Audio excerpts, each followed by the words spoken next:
Alright guys, sebelum kita start dengan video, aku nak beritahu kat korang, ini adalah design Barry. Dari depan nampak macam gini, dari belakang dia nampak macam gini, dan yang kedua pula adalah design Sanji. Ini adalah design yang terbaru. Ini daripada depan dan ini adalah daripada belakang. So kepada korang yang berminat untuk dapatkan design Barry dan juga Sanji dan 3 lagi design yang ada, korang boleh segera hubungi nombor admin yang tertera di bawah. Okey, jom kita layan video. Dalam One Piece episod 45, Monkey D. Luffy telah menerima bounty pertamanya di mana di penghujung Arlong Park Arc, iaitu selepas Luffy mengalahkan Arlong, dan setelah itu Luffy memukul Captain Marine yang korup iaitu Nezumi untuk memaksa dia memulangkan harta Nami. Nezumi yang mahu membalas dendam terhadap Luffy secara peribadi telah meletakkan nilai buruan sebanyak 30 juta berry kepada Luffy, dan itu adalah nilai bounty tertinggi dalam East Blue. Dan ini jumlah yang agak tinggi untuk bounty pertama, dan ini wajar kerana Luffy telah mengalahkan 3 pirate terbaik di East Blue, masing-masing dengan bounty lebih daripada 10 juta berry. Lalu selepas Luffy mengganggu keseimbangan 3 kuasa besar dengan mengalahkan Crocodile, memaksa kerajaan untuk mengiktiraf secara terbuka aktiviti jenayah Crocodile dan organisasinya, yang membawa kepada penangkapan dan penyingkiran jawatannya sebagai Shichibukai. Kerana itu, bounty Luffy dinaikkan kepada 100 juta berry. Kemudian untuk bounty ketiga Luffy mendapatkannya setelah mengetuai serangan ke atas Enies Lobby dan kemenangan terhadap pelbagai ejen World Government termasuk Rob Lucci dan Blueno dari CP9 untuk menyelamatkan Nico Robin daripada melalui gerbang keadilan dan dihukum bunuh. Kerana itu bounty Luffy dinaikkan kepada 300 juta berry. Bounty ini secara rasmi akan menjadikan Luffy seorang super rookie, dan Luffy terima bounty keempatnya selepas menyerang bangsawan dunia dan menceroboh dan mengetuai penembusan besar-besaran yang tidak pernah berlaku sebelum ini dari Impel Down. Luffy menyertai perang kemuncak Marineford dan menyebabkan banyak huru-hara di medan perang. Dengan itu, bounty Luffy dinaikkan lagi kepada 400 juta berry. Selain itu, pendedahan umum tentang hubungannya dengan Monkey D. Dragon mungkin juga telah mempengaruhinya. Dan bounty Luffy dinaikkan kepada 500 juta berry kerana berjuang bersama-sama Law dalam mengalahkan pirate Don Quixote do Flamingo. Poster yang dikehendakinya juga mendapat gambar baharu.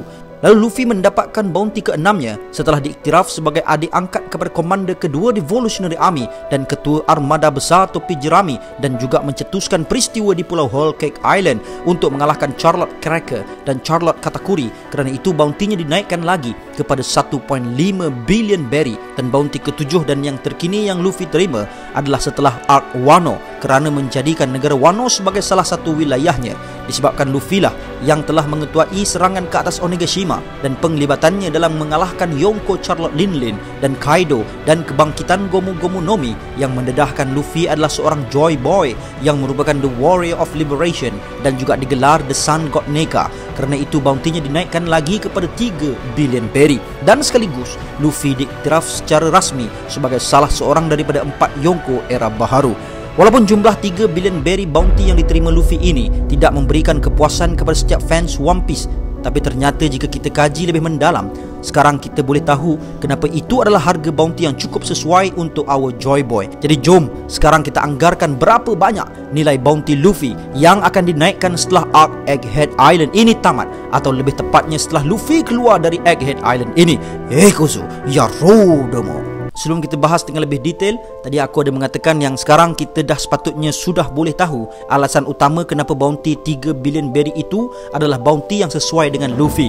Sebelum ini kita membuatkan pengiraan dengan jumlah bounty Yonko, Kaido dan Big Mom dicampurkan dan dibahagikan kepada 3, iaitu 3 billion berry untuk Monkey D. Luffy, 3 billion berry untuk Trafalgar D. Waterloo, dan 3 billion berry untuk Eustace Captain Kidd. Untuk Captain Kidd dan Law kita tolak ke tepi dahulu kerana jumlah itu tidak menjadi masalah yang besar kerana mereka bukanlah seorang Yonko, tapi jumlah ini sangat tidak adil untuk Luffy yang merupakan seorang Yonko. Bahkan sudah dikonfirmasikan yang Luffy lah merupakan Yonko dengan bounty terendah. Jika kita melihat kembali atau kaitkan dengan jumlah bounty untuk Yonko yang lama seperti bounty Edward Newgate, Hyakuzu no Kaido, Charlotte Linlin dan Akagami no Shanks, setiap dari 4 Yonko ini mempunyai bounty yang melebihi 4 billion berry. Kenapa 4 billion berry dan bukannya 3 billion berry? Ini adalah disebabkan armada Yonko pada ketika itu bukanlah satu perkara yang diboleh buat main oleh World Government. Bayangkan saat Whitebeard sudah mengisytiharkan perang dengan Meereen, ternyata Meereen sudah bersedia dengan setiap anggotanya di Marineford dan mendapat bantuan sekali dari Shichibukai hanya untuk menghentikan satu sahaja Yonko Pirate, iaitu Whitebeard Pirate. Dan tidak hanya itu, saat Red Hair Pirate tiba di akhir peperangan Marineford, Akagami no Shanks juga mampu menghentikan war kerana mengatakan yang jika masih ada dari sesiapa pun yang mahu teruskan war ini, mereka perlu hadap Red Hair Pirate terlebih dahulu. Kerana terlalu berisiko, Sengoku juga akur dengan arahan Shanks tersebut. Bahkan kita hampir pasti untuk mengatakan yang Whitebeard Pirate dan Red Hair Pirate pada ketika itu tidak mempunyai perbandingan yang sangat jauh dari segi kekuatan dan kelebihan masing-masing. Dan ini juga sama untuk Beast Pirate, iaitu dari Kaido, dan juga Big Mom Pirate, di mana kita boleh katakan yang Meereen juga agak teragak-agak untuk menyerang dua Yonko ini. Dan kerana itu mereka layak dengan bounty mereka yang melebihi 4 bilion berry. Bahkan tak hanya itu, jika kita lihat kekuatan keempat-empat ini sudah sangat ditakuti dan dengan mudah mampu mengalahkan Admiral dari Meereen. Sebelum ini kita dah pernah lihat Whitebeard mampu berhadapan dengan 3 Admiral sekaligus, iaitu Admiral Borsalino Kizaru, Aokiji Kuzan dan Sakazuki Akainu. Dan Shanks juga mampu dengan mudah mengalahkan seorang Admiral di era baru, iaitu Ryokugyu. Dengan hanya aura Hau Shokuhaki yang sangat kuat sudah cukup membuatkan Green Bull untuk berundur. Dan sebenarnya dari situasi ini pun kita sudah boleh kenapa bounty Luffy 3 bilion berry. Yes, ini adalah disebabkan Monkey D. Luffy atau Nika ini masih belum memberikan tekanan yang tinggi kepada world government dengan mengalahkan seorang admiral. Bayangkan, Green Bull setelah dia tahu Yonko Kaido dikalahkan, baru dia berani ke Wano untuk mendapatkan kepala Luffy. Tapi bila Shanks datang ke Wano, Green Bull terus tak berani untuk meneruskan misinya. Dan sekarang keadaan ini berulang lagi di Egghead Island, di mana first seorang ejen dari CP9 iaitu Rob Lucci ataupun sekarang CP0, walaupun pernah dikalahkan oleh Luffy sebelum ini, walaupun sudah tahu yang Luffy telah menjadi Yonko, tapi tetap dia berani berhadapan dengan Luffy dan yakin untuk mengalahkan Luffy. Sebab apa keadaan ini berlaku? Alasannya adalah disebabkan Luffy tidak pernah mengalahkan seorang admiral pun dari Meereen. Dan ini terbukti saat Admiral Kizaru sudah tiba di Egghead Island. Dan pada ketika itu juga Rob Lucci berani semula untuk bertindak kerana dia tahu seorang admiral iaitu Kizaru telah pun tiba. Dan sekarang Luffy pun sudah 2 kali menghadapi Kizaru dan keputusannya sama, di mana Kizaru dapat dipermainkan dengan Luffy dengan sangat mudah ketika Luffy sudah berada di mode Gear 5-nya. Jika Kizaru masih berani untuk melawan Luffy, kita sudah dapat pastikan yang Luffy lah pemenangnya. Dan sekarang kita yakin yang tentunya Rob Lucci takkan berani lagi untuk mencabar Monkey D. Luffy setelah dia tahu yang Luffy mampu untuk mengalahkan seorang admiral iaitu Borsalino Kizaru. Dan jika sememangnya Luffy masih belum dapat mengalahkan Sanji Garcia Satan dan hanya standing dengan Goroshi ini, kita sudah boleh katakan yang bounty Luffy setelah keluar dari Egghead Island adalah sekitar 4 bilion berry sehingga 4.5 bilion berry. Kenapa nilainya mampu mencapai 4.5 bilion berry? Okey, untuk 4 bilion itu adalah disebabkan kekuatannya yang sudah melepasi admiral, dan kini ancaman dan agenda Yonko Luffy bukan lagi boleh dibuat main-main oleh world government. Dan mungkin juga bukan 4 bilion, tetapi penambahannya itu mampu mencapai sehingga 4.5 bilion adalah disebabkan Vegapunk yang berada di pihak Luffy. Dan jumlah ni sememangnya jumlah yang sangat sesuai untuk Luffy kerana bukan hanya disebabkan kekuatannya sahaja yang sudah tidak mampu dihalang oleh seorang admiral, tapi disebabkan ancaman dan perkara yang dilakukan sangat di luar jangkaan. Macam itulah. Bayangkanlah dulu 2 sahaja dari Shichibukai mula buat perangai, tapi akhirnya padah dan keburukannya diterima oleh setiap Shichibukai, di mana habis setiap Shichibukai diburu setelah itu. Dan yang lebih pelik lagi, dahlah diburu pula dalam keadaan tak buat jenayah sangat, macam Boa, Hancock, Weevil, Buggy dan sebagainya. Dan part Buggy yang tak boleh belah tu, dahlah masa dikepung Meereen tu, member dah kecut dah, nak terkencing dah kan. Dan yang lebih mengejutkan, Badut ni dahlah tak melakukan sebarang ancaman yang gila-gila, tapi disebabkan kesalahfahaman yang berlaku dan juga dari lucknya, akhirnya Buggy diiktiraf salah satu dari seorang Yonko. Tapi untuk Buggy ni aku tak mau hurai lebih-lebih dan kaitkan dengan bounty Luffy ni. Sekejap lagi mau hancur teori ni.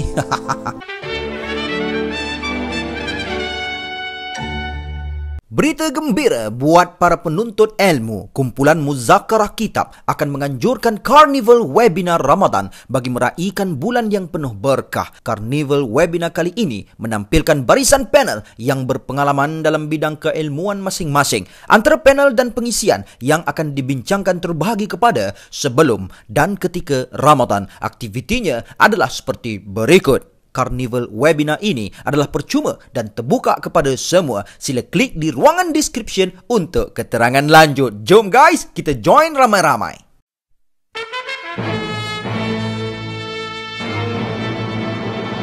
Dan itu baru saja Shichibukai, sedangkan Luffy lebih dari itu, di mana Luffy bukan sahaja menjajah negara yang beraliansi dengan World Government seperti yang dilakukan Crocodile dan Doflamingo, tapi Luffy juga telah memusnahkan Enies Lobby dan menghuru-harakan Impel Down, dan sekarang ini akan berlaku juga di Egghead Island. Kerana keadaan seperti ini, Mugiwara Pirate ini sudah sememangnya tidak boleh dipandang enteng dan rendah lagi oleh World Government, dan memang selayaknya diburu melebihi dari Shichibukai disebabkan jenayah dan ancaman yang Luffy ini cetuskan memang sangat tidak dijangkakan. Kerana itu, bounty Luffy layak melepasi Mihawk sendiri yang mempunyai jumlah 3.5 bilion berry dan berada setara dengan bounty Shanks iaitu sekitar 4 bilion berry atau bahkan melebihi Shanks iaitu 4.5 bilion berry. Dan bounty ini Luffy akan terima sekiranya di Egghead Island ini ditunjukkan yang Luffy hanya mampu mengalahkan Kizaru tapi tidak dengan Sanji Garcia Satan.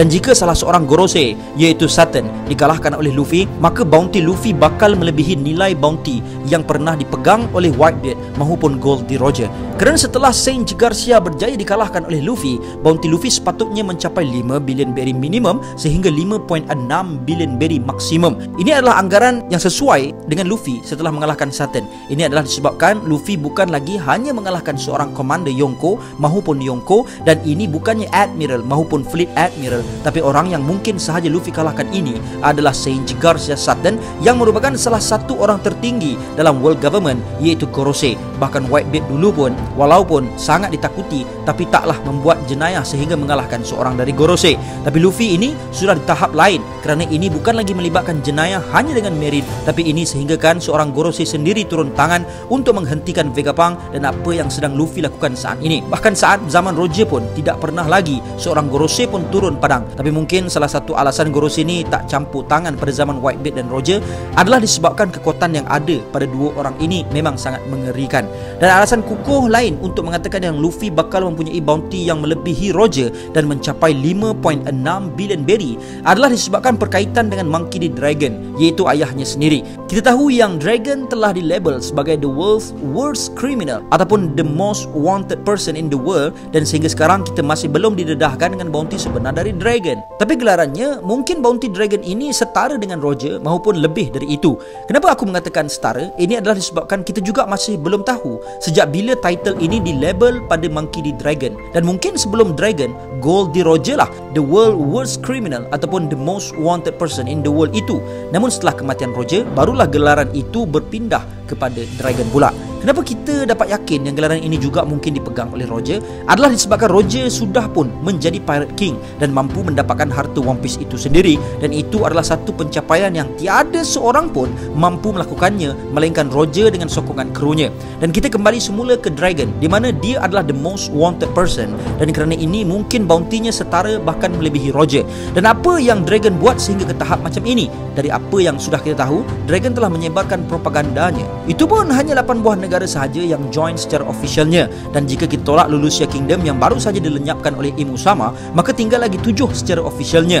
Dan disebabkan Dragon telah menubuhkan satu organisasi yang bernama Revolutionary Army dan juga ketua darinya, dan organisasi ini direct terus mahu mengancam dan mendatangkan bahaya kepada world government. Kerana itu Dragon telah diberikan title the most wanted person in the world. Tapi sekarang Luffy bukan lagi menyebarkan propaganda seperti yang dilakukan oleh Monkey D. Dragon, tapi Luffy sendirilah yang merupakan propaganda tersebut, iaitu berkenaan tentang pengaruh Nika tersebut yang dikatakan mampu membawa kebebasan ke seluruh dunia. Bahkan ini juga diakui oleh Vegapunk sendiri, di mana dia mengatakan sosok seperti ini sudah dinantikan ratusan tahun lamanya. Sampaikan bukan hanya itu, giant seperti Brogy dan Dory pun mahu join Luffy setelah tahu inilah sosok Nika yang dinanti-nantikan. Sedangkan kita pun tahu yang Elbaf ini adalah bangsa permata yang ramai ingin beraliansi dengan mereka seperti Yonko Big Mom, Mother Carmel sebelum ini. Dan tidak hanya menjadi propaganda itu, tapi Luffy juga dapat pegang Zou dan Wano yang sekian lama dijajah oleh Beast Pirate, iaitu dari Yonko Kaido. Dan inilah yang dikatakan oleh the world's strongest man in the world, Dracula Mihawk, ketika di Marineford War, yang mengatakan kekuatan untuk menukarkan orang yang dekat menjadi nakama adalah kekuatan yang paling menakutkan sekali dalam lautan. Kemudian kita juga tahu yang Dragon pun tidak pernah bergerak untuk menyerang siapa-siapa, melainkan menghantar timnya untuk serang seperti di Dressrosa. Itu pun hanya undercover Hak, Koala dan Sabo. Dan contoh lain di Marijoa, itu pun hanya menghantar komandan untuk pergi dan mengisytiharkan perang. Tapi ini pun dah lepas bertahun-tahun Dragon tubuhkan Revolutionary Army ini, dan sekarang barulah ingin isytiharkan perang ini. Tapi Luffy tidak. Luffy lepas sahaja beberapa tahun menjadi pirate, terus sahaja dia sendiri yang mengisytiharkan perang. Dan tak mustahil setelah Luffy berjaya mengalahkan Sanji Garcia Satan dan menggagalkan perancangan world government ini di Egghead Island, maka mungkin setelah ini the world's worst criminal ataupun the most wanted person in the world bukan lagi dipegang oleh Monkey D. Dragon, tapi kali ini dipegang oleh anaknya sendiri, iaitu Monkey D. Luffy. Dan kerana itu bounty-nya akan menaik secara mendadak setelah mengalahkan Satan, iaitu minimum sebanyak 5 billion berry dan maksimum sebanyak 5.6 billion berry, iaitu tidak jauh melebihi Roger. Jadi dari sini kita anggarkan yang bounty Luffy setelah Egghead Island arc ini tamat, bounty Luffy akan naik melalui dua keadaan, iaitu yang pertama, sekiranya Luffy hanya mampu standing Satan dan mengalahkan Admiral Kizaru, maknanya bounty-nya akan di antara 4 bilion sehingga 4.5 bilion berry. Tapi jika Luffy mampu mengalahkan Sanji Garcia Satan dan sekaligus perancangan world government totally musnah, maka bounty Luffy akan di antara 5 billion berry sehingga 5.6 billion berry. Dan juga setelah itu Luffy akan dilabel sebagai the world's worst criminal atau the most wanted person in the world. Jadi sila tinggalkan komen korang semua untuk teori ini. Setakat itu saja perkongsian aku pada video kali ini. See you guys in the next content. And gang, before I end, sedikit renungan. Solat adalah tanda iman. Solat fungsinya untuk mencegah kita dari kemungkaran. Kalau kita rasa dalam sehari, seminggu, setahun, sebulan banyak kemaksiatan dan dosa kita lakukan, maka periksalah kembali solat kita. Di mana cacatnya solat kita? Rujuklah ustaz-ustaz supaya kita dapat perbetulkan bacaan dalam solat kita, terutamanya Al-Fatihah, rukuk kita, sujud kita. Kerana kata ulama, macam mana kehidupan kita, begitulah solat kita. Dan macam mana solat kita, macam itulah kematian kita nanti. Semoga Allah kurniakan kekuatan kita untuk menjaga solat, insya-Allah. And until then my gang, there is no God except Allah. Assalamualaikum warahmatullahi